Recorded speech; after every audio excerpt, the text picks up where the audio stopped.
Looks like we got a new open source AI software engineer on the scene, and not just any AI. This one is ranked number 1 on the open source AI agent Swaybench Verified test, which is seriously impressive. Allow me to introduce Refact AI. Refact is an autonomous AI programming agent that codes with you. It thinks like you and adapts instantly to your workflow. It integrates directly with your tools, automatically fine-tunes your codebase, and selects the best large language model for the task at hand. And here's the kicker.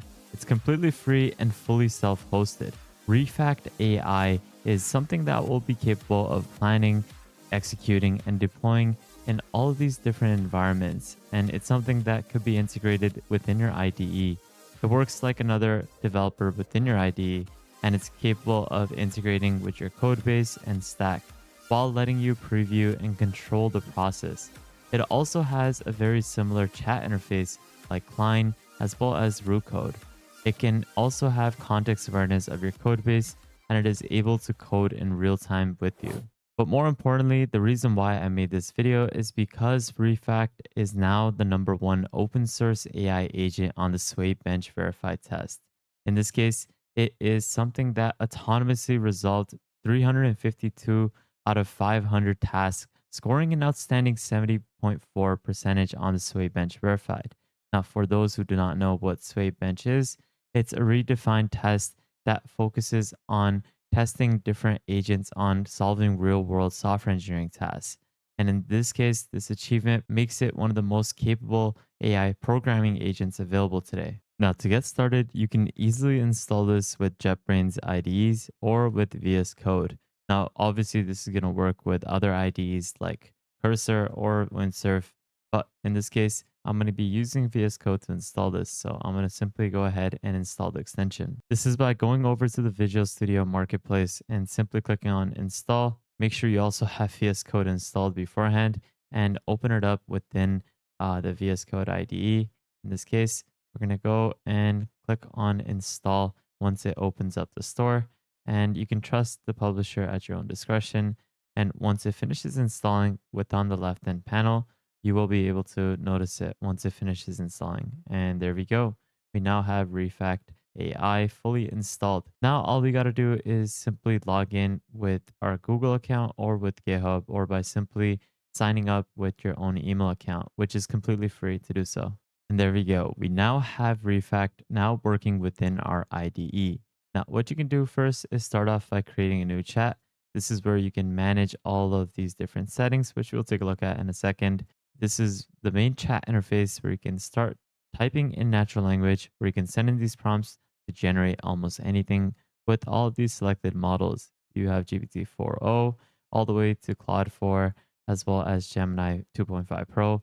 You also have the ability to bring your own API, which is definitely worth it. And that way you can use free APIs from something like KiloCode or from something like Gemini, which offers a free tier. And say if you want to use a new model or a new provider, go over to the settings and click on configure providers. And this is where you can add your own custom provider. This is where you can add something like KiloCode in, or you can use DeepSeek. Google Gemini offers a free tier for their APIs, like the Gemini Flash model series, as well as accessing free models from OpenRouter. But once you have configured that, you can then close this and then you can go back. And this is where within the chat interface, you can send in any sort of prompt like create me a SaaS landing page, and then you can send this in, and Refact will work on creating a plan to execute this task based off the model that you have selected. And right now, it looks like it is developing that plan, and it's going to work on creating this AI SaaS landing page. And this is what I really like about it, because it is something that follows through with the step-by-step plan. Not saying other models don't do this, but it's able to make a comprehensive to-do list to follow, to make the AI follow through with it so it doesn't hallucinate as much, and it's able to get you the best output. So let's see what it actually ends up developing for us. Before we get started, I just want to mention that you should definitely go ahead and subscribe to the World of AI newsletter. I'm constantly posting different newsletters on a weekly basis. So this is where you can easily get up-to-date knowledge about what is happening in the AI space. So definitely go ahead and subscribe as this is completely for free. And there we go. We have our AI SaaS landing page that was fully developed. And this was something that I did completely for free, powered by the Sonnet model. And it looks pretty decent. It also has animations, and it did a great job in creating the base structure for my SaaS landing page. So overall, I'm super proud of what it's capable of doing.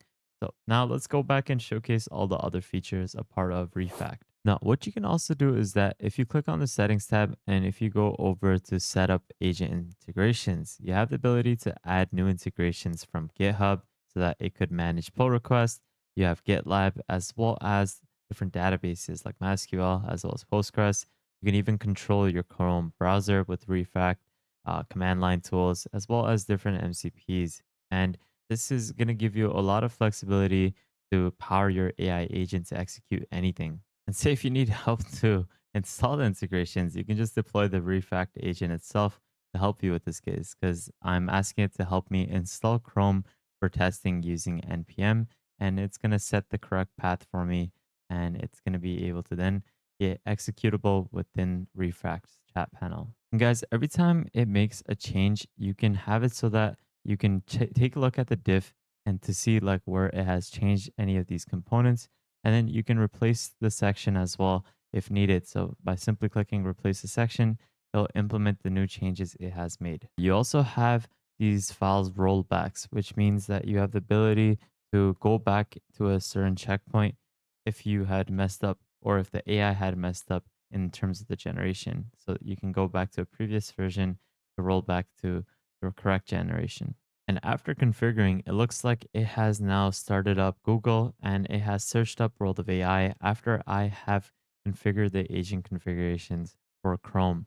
And now it has been able to search up World of AI, has even taken a screenshot, and it's slowly progressing and heading over to Google to find my channel. And guys, like with any other AI IDE or agentic coders, you have the ability for auto completing your code. You also have the ability to highlight a certain section, right click on it, and then you can select refactor so that you can explain the code, add type hints, as well as comment each line, make the code shorter. And you can see that there's a lot of functionality that you would see similar to other AI agentic coders. If you like this video and would love to support the channel, you can consider donating to my channel through the super thanks option below. Or you can consider joining our private Discord where you can access multiple subscriptions to different AI tools for free on a monthly basis, plus daily AI news and exclusive content, plus a lot more. Now, here's my 2 cents on Refact. It is definitely something that you would want to use for autonomous AI coding, and it has a lot of features similar to many of the AI agentic coders we've seen on this channel, like Klein, Root Code, as well as Code Assist, and many others. You have the similar sorts of features sets that you would see amongst all of these different coders. So there's not much of an incentive to switch over to Refact, but if you're going to be using their open source AI agent, I guess that is something that would push you over to this side in terms of using Refact. But aside from that, there's not a lot much of a difference in comparison to many of these other AI coding agents. But overall, I definitely like their sleek UI as well as the agent in terms of how it performs and the small subtle features that they also have amongst their suite of tools. But that's basically it, guys. I hope you enjoyed today's video and got some sort of value. Hopefully, this is a tool that might help you out in any sort of software development task. Make sure you take a look at the second channel if you haven't already. Make sure you subscribe to the newsletter, join our private Discord, follow me on Twitter, and lastly, make sure you guys subscribe, turn on the notification bell, like this video, and please take a look at our previous videos because there is a lot of content that you'll truly benefit from. But with that thought, guys, thank you guys so much for watching. Have an amazing day, spread positivity, and I'll see you guys really shortly. Peace out, fellas.